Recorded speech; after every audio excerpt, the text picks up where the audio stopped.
Hi guys! Welcome back to our third week sa bahay natin. So, come. So, finally, nalagyan na ng bubong ang aming bahay.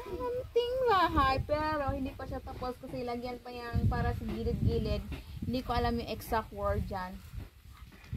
Flushing, gutter. Basta, parang hindi makuha sa hangin yung, yung roof.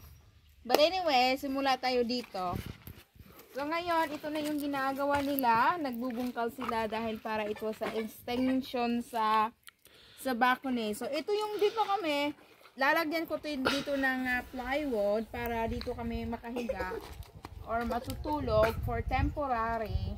Pagkatapos na ma-build namin yung bahay talaga namin na magpapatayo kami ng bahay, di ba?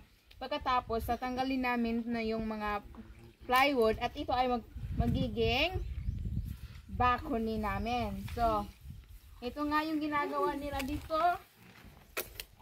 Nilagyan na nila ng linya para sigurado hindi magkamali.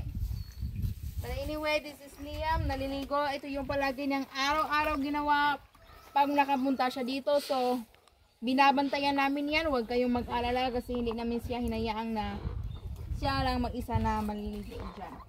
So, let's continue dito sa bahay. Ito nga, nilagyan ng linya. Ito na nga. Tapos, hindi ko alam kung anong next gagawin nila. Bubungkalin ba nila dito or lalagyan lang ng hollow block pataas. So, anyway, hindi pa siya nabuhusan. Tingnan nyo dito. Kung magtatanong na naman kayo, bakit ganito ganyan, hindi pa siya nabuhusan at mamaya na yan, one step at a time. So, ang color ng roof natin is red, diba? So, anyway, bago kayo magsasabi ng kahit ano, dyan, hindi pa siya tapos, diba? So, kailangan pang ayusin yung mga cement dyan sa taas para maging ayos. So, dito, this is our door. Sa marami naman magsasabi dito, sobra daw laki. Hindi naman siya kalakihan dahil hindi nyo pa nakikita. Ilalagyan pa yung kahoy, ganyan, para maporma talaga yung bahay. So, come in. Pasok kayo dito. So, dito nga, ito yung size talaga na, this is standards window size. Dito naman, nag-finishing na sila. Hey! Wait lang. Thank you. Nag-finishing na sila, pero sabi ko, pinadugtungan ko yung taas ng pinadugtungan ko ng hollow block kasi pangit naman kung yung hollow block nandoon lang sa baba. Yun, pinadugtungan ko pataas. Tingnan nyo. So, nakikita nyo sa bahay, meron ng kuryente pero hindi pa napailawan dahil hindi pa to napo-connect sa pool. Okay. So, tingnan nyo. Diba? Ito, ipapakita ko sa inyo. Oh, diba? Pero dito sa loob, hindi ko siya na-finisingan, ha? Ito lang yung na-finisingan. Pasok kayo sa CR namin. So, anyway, tatanggalin na naman to. Itong plastic na to, tatanggalin dahil sira. And dito sa CR, pina-extensionan ko, nilalagyan ko nito kasi sobrang baba, di ba? So, pinalagyan ko, papunta para ma-level siya, papunta sa taas. So, hindi pa nga natapos. So, ito yung hitsura dito. So, ito ay magiging ano to, in the long run, food storage, pag natayo na yung bahay namin. So, sasabihin ko naman sa inyo ulit kung saan ipapatayo yung bahay namin. So, this area, along this, okay, here. This area, ito yung pagtatayuan namin ng future bahay namin. Kung yung bahay talaga dito. So, and the back side, this is another balcony of Axel, and that's Jessa's balcony in the other side. I like this balcony more. Come on. Dito sila natutulog ulit. Oh. And dito naman sa baba, meron tayong tinatawag na hindi balcony, storage. Tingnan nyo. Yung storage namin is 3 by 4, 240 yung feet. Is that you use feet? Foot? Yeah, they use feet. feet. 240 feet. Ito yung car. 40 feet. Ito yung si Inad, guys. Dito, ayun na nga.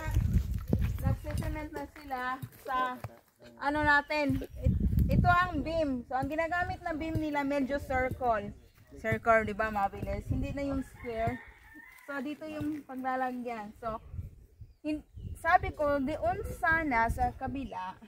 Kaso nga lang, may kahoy, di ba? Yung may kahoy, ang tawag sa kahoy nito, bagal nga. Yun, malaki. Pero hindi ako sure kung pwede ba yung putulin kasi kadalasan sa mga kahoy na yan, hindi pwedeng putulin kasi bawal, di ba? Kaya dito ko na lang siya pinapatayo. Oh, nawala na nga yung mga kahoy. So, anyway, dito nga, tatanggalin ko sana yung kaunting mahogany dito. Kasi, para safe sa bahay. Kasi ang dali nilang mabungkal. Kasi, itong lupa na to, pure, ano siya talaga, rocky. So, anyway, ito yung CR namin kung saan si Jilcar yung nagbubungkal. Pinapadiliman niya ito. Ito para sa CR namin, no? So, punta naman tayo sa kabila na side. Meron doon din tinatawag namin na para sa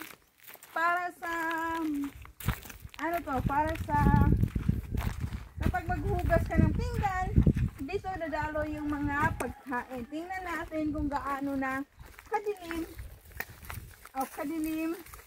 or kalalim yung ginagawa ni Jilcar. Oh, wow, Jilcar! Good job! Tingnan nyo bang sinasabi ko sa inyo. Sobrang malalaki yung mga bato. Tingnan nyo. Ang laking mga bato. Sobra talagang ano dito eh. Malaki yung mga bato dito. Mountain talaga siya. Look how big the rock is. Look how Jilcar dig it. This is a big rock. That's so hard to dig. Big. Solid. What? Doing good. He work hard si Jilcar yung nagdidig dito because it's fiesta, gagamitin niya yung pera. So I can have extra money for fiesta. Yes. So yeah, anyway. Yeah, well deserved. He's doing great. He really is. Balik tayo dito. This is for our dish and everything like that, right? Yeah. So So it needs to be anyway, bigger. ito yung future bahay namin. For the next house na tatayo namin, syempre, mag-hire kami ng, syempre, hindi pa ito yung, ito talaga yung tinatawag namin temporary house. Syempre, yung next house namin na ipapatayo, magsasave muna kami, di ba? Ipapatayo, kailangan namin ng building permit, di ba? Tapos, kailangan talaga namin na nandun kami kapag magpatayo. Kasi kapag nandito lang kasi kami, at palagi kami magdadrive at hindi kami dito nakatira, medyo mahal yung gasolina at hindi namin matutukan yung ano namin, matutukan yung proyekto. Kaya binibuild namin tong tinatawag na temporary house, which is magagamit naman siya in the future kasi pag storage siya ng pagkain, dito namin i-storage yung mga pagkain and mga things na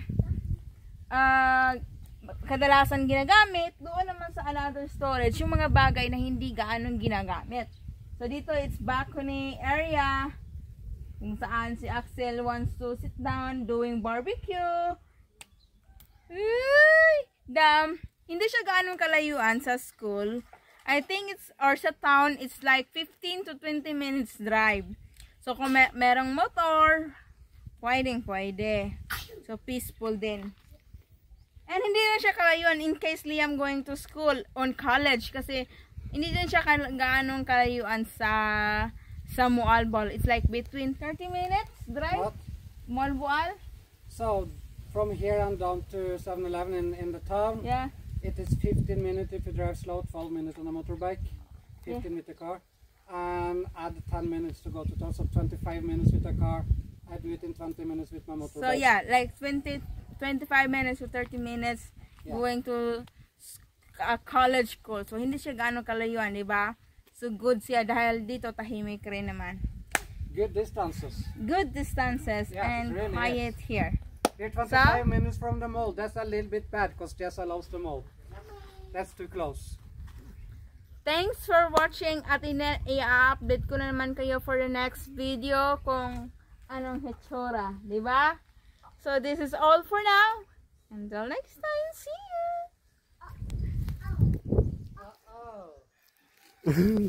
you!